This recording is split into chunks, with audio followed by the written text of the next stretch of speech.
Hello, my name is Fitz Sanchez, and today I will be going over on what families should know about autism um, and what characteristics I would think of when I'm being employed, and a little bit more about me. So, without further ado, I will get the presentation started. Now, what you should know a little bit about me is that I'm currently at the age of 22. I've attended college from Northwest Vista in San Antonio, earning myself a degree of an associate's in arts from 2017 to 2020.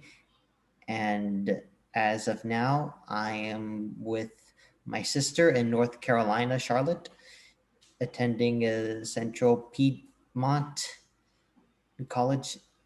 And I'm slowly but surely, as of now, attending a vocational program, hoping to find myself an occupation that can help me provide for myself and for anyone else that am with.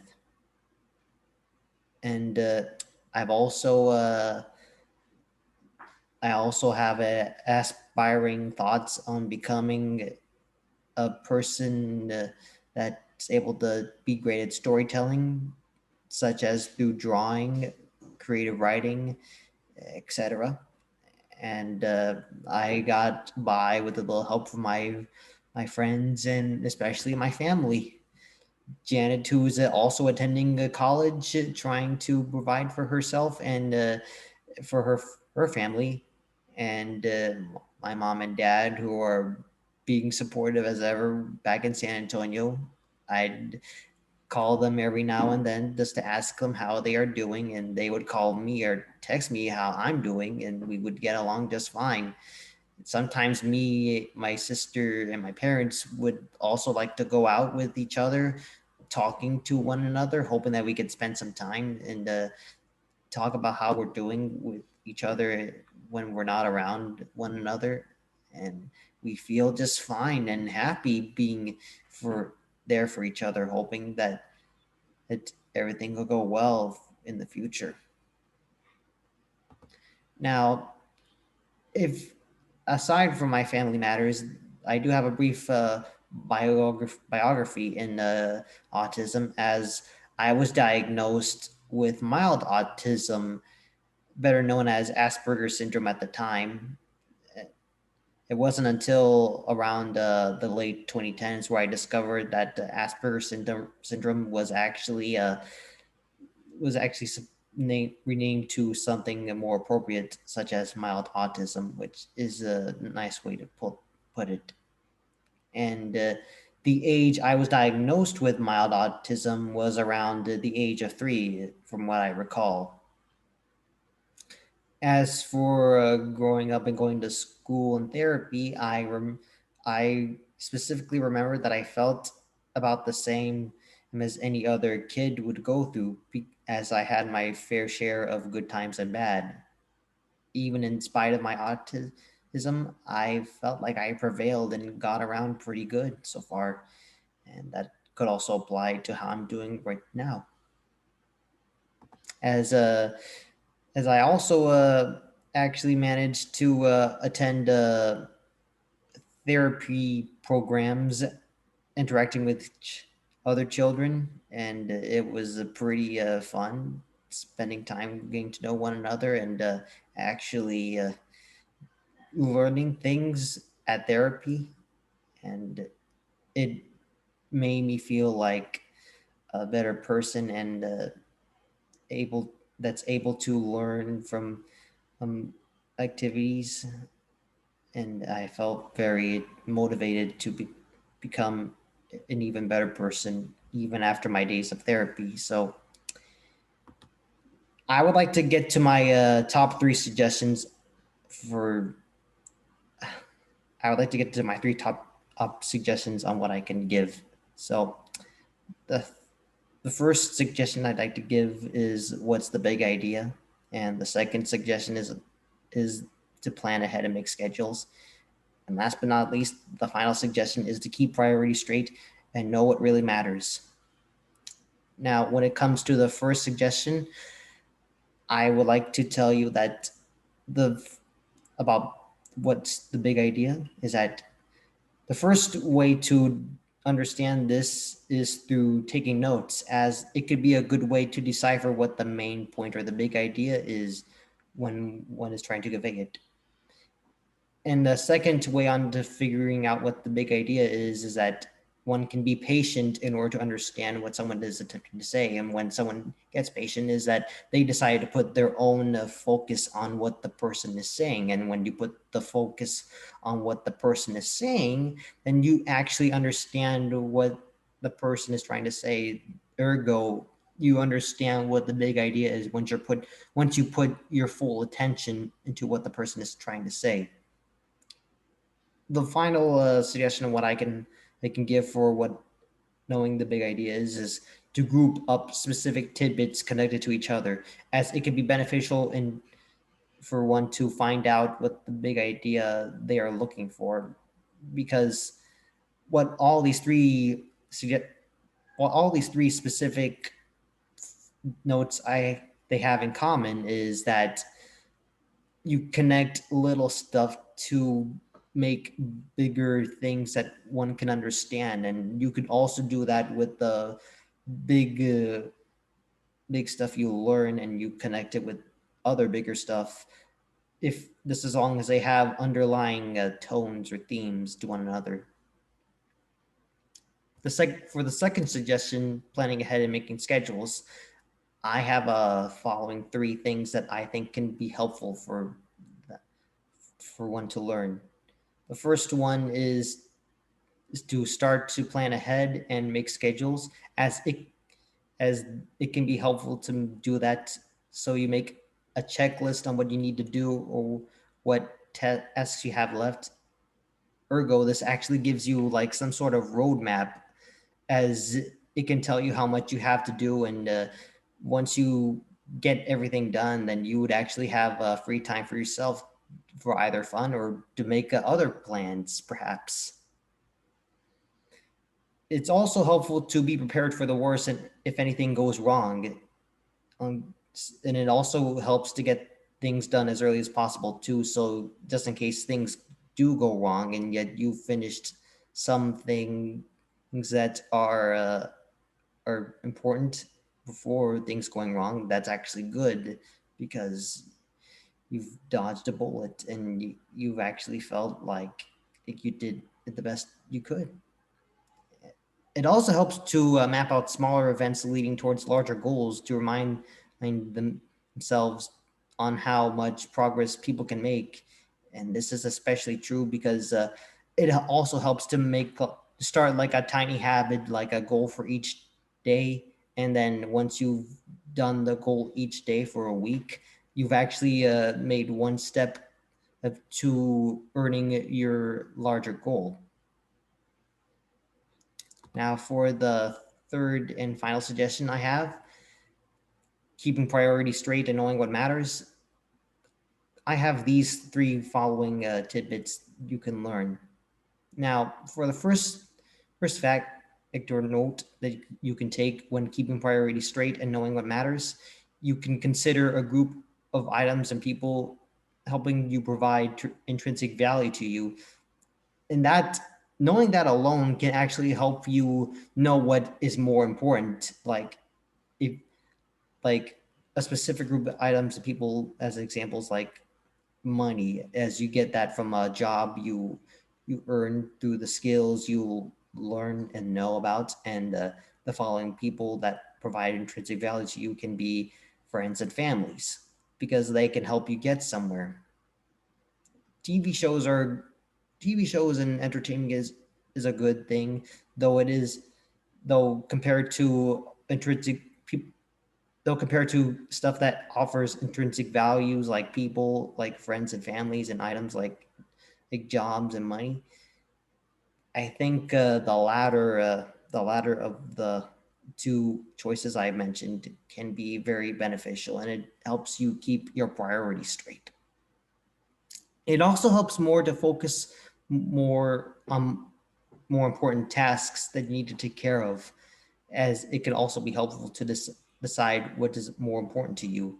like if you have an assignment that's due for tomorrow, you actually need to focus on doing that assignment as best as you can to your fullest potential. If you do have something that's due like 2 days after tomorrow, then you can actually focus on that too. Just focus on it very slowly. Like give it the equal pace that it needs. And then for the last note, when when you discover what really matters, it's at that moment where you're finally getting somewhere. Like keeping your priorities straight and knowing what matters is what actually helps you to feel like you're getting somewhere in life, because higher priorities can often at higher priority learn knowing what the highest priority is can actually help you change and progress for the better, and that could be very beneficial. Now, before I go on, I would like to talk about my brief my brief history in college, because I've actually attended my college, Northwest Vista, from about 2017 to 2020, as I mentioned before, and I was able to like start my stint at the college from 20 from August 2017 all the way ending up to July 2020, and it was at March 2020 was March 2020 was when I actually started to it was when I started to attend classes online, and even in spite of that, I managed to get it through by being as attentive as I can and putting my highest priorities over what needs to be done as soon as possible. And even after that, like when I moved with Janet to North Carolina, I've actually managed to apply that very well when I was attending Central Piedmont online, and I was able to get a lot of stuff done when I focused on what matters, like my assignments. Even though it was time consuming, I actually managed to pace out my things and get my priorities straight when it came to working on the assignments, and I managed to get them due before their deadline. So in a matter of speaking, I've actually done pretty well for myself when I was at college. Now, when it comes to an employment, there are things that I consider to be very important when it comes to this. There are things that I want to do with my life. There are things that my parents want out of me when it comes to being employed. There are things that I'm good at. And then there are things that I can be considering as realistic occupations. For the things that I want to do with my life, the following things I want to do are to draw, to entertain, and to inspire people. And when it comes to my parents wanting me on what to do or what to be, my parents would like me to be more productive, be more conscientious, and to have a life worth living for, because they care for me and they want me to show what I can do. They want to see me do I be at my fullest potential. When it comes to doing things that I'm good at, the following skills I believe that I'm good at are drawing, writing, and looking over any mistakes I made, because I feel like these three would actually be able to help me be a good artist and a person by looking over what I can improve on, because as I mentioned before, I have so much potential in what I can do. And when it comes to considering realistic occupations, the following occupations I consider to be realistic could be working as a freelance artist, drawing for others, and writing for magazines, among other forms of literature. Like, I think when it comes to connecting all four of these, I think when I consider realistic occupations such as being a freelance artist, drawing for others, and writing for magazines, among other forms of literature, these are why these are how I can be able to draw, entertain, and inspire people. And it's, even though I feel like I want to do that, my parents want me to be more conscious, productive, have a life worth living for. And when I do that, uh, through all these realistic occupations, I I do that because I feel like I'm able to be at my best and progress as a person when it comes to the things I like to do. Now, when it comes to the characteristics, and I feel like I have a little bit of communication, social interactions, and restricted interests. And through these characteristics, I've had a different perspective on them compared to others. For the first characteristic is communication, in which it is a basic skill learned by one to garner or deliver information in different ways that could either help or hinder others around them and their surroundings. In my case, I'm open to different amounts of settings and job outlets. And for the second characteristics, with social interaction, it is said to be a communicative skill used between two or more people to interact with each other in a more social manner that most are familiar with. In my, when it comes to me, I'm more flexible and able to adapt to different job settings and, and outlooks pretty well. And for the final characteristic, the restricted interests for me are a set of very specific interests that one can latch themselves onto and not think of anything else aside from that. When it comes to myself, I'm interested specifically in art, entertainment, drawing, creative writing, and storytelling. I may have a different set of specific and restricted interests, and that's okay. Everyone has something different, and that's fine. And I respect that. And I wish those who have different interests the best, hoping that they can find worthy jobs that are worth living and working for. When it comes to friends and free time, I have a series of three notions I like to think when I'm having free time and spending time with friends. When it comes to spending time with my peers and folks, I'd sometimes like to go out with them to watch movies, eat out together, or walk out while spending quality time with them to cherish the moments we have every now and then. And because I feel like these people are going to spend as much time as they can on their own, and it would feel fair for me to do that with them as well. Now, when I'm able to spend free time with myself, I would actually like to draw on either my iPad or one of my traditional sketchbooks. And I would also use my free time to jot down drawing ideas I could do onward and put them on a list of things I'd like to draw today and the days to come. Having free time can be an overall beneficial way for me to plan out things for tomorrow or next month so I would know what else I have left to do for the whole year. And it would also be beneficial for me to actually use my time to jot down more important stuff that could be important for me to come in the day, in the future upcoming days. So I would like to thank you for sticking around and paying attention to my presentation, hoping that you feel inspired, and I hope that you would actually learn something. And I would like to thank you for being as attentive as you can be with this.